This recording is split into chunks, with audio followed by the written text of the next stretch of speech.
l'index, la France s'en sort presque bien après 2 dégradations consécutives et à la surprise générale, l'agence de notation Moody's a choisi de maintenir la France à son AA3.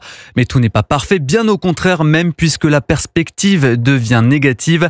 Une manière pour l'agence de notation américaine d'exprimer ses doutes au moment où le vote d'un budget pour 2026 apparaît encore hypothétique, Aurélien Fleureau. Fragmentation du paysage politique français, déficit budgétaire élevé, dette croissante et risque d'un recul durable de certaines réformes structurelles, notamment celle des retraites de 2023. Voilà comment Moody's justifie sa décision après avoir dégradé la note de la France il y a quelques mois et certainement de le faire à nouveau en 2026, avertit déjà Christopher Dembick, économiste chez Pictet AM. L'abaissement de la perspective, ça annonce quoi? Ça annonce tout simplement après une dégradation de la note. C'est simplement une étape supplémentaire, mais le processus de dégradation, il est déjà entamé et malheureusement, ce sera inexorable. Toutes les agences de notation sont unanimes sur la situation budgétaire délétère de la France qui est couplée à une situation de risque politique qui, bien sûr, ne permet pas de trouver une solution à la crise du budget. Le ministre de l'économie, Roland Lescure, prend acte de la décision de Moody's. Pour lui, cela témoigne de l'absolue nécessité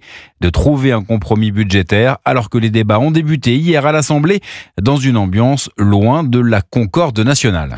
Aurélien Fleureau du service économie d'Europe 1.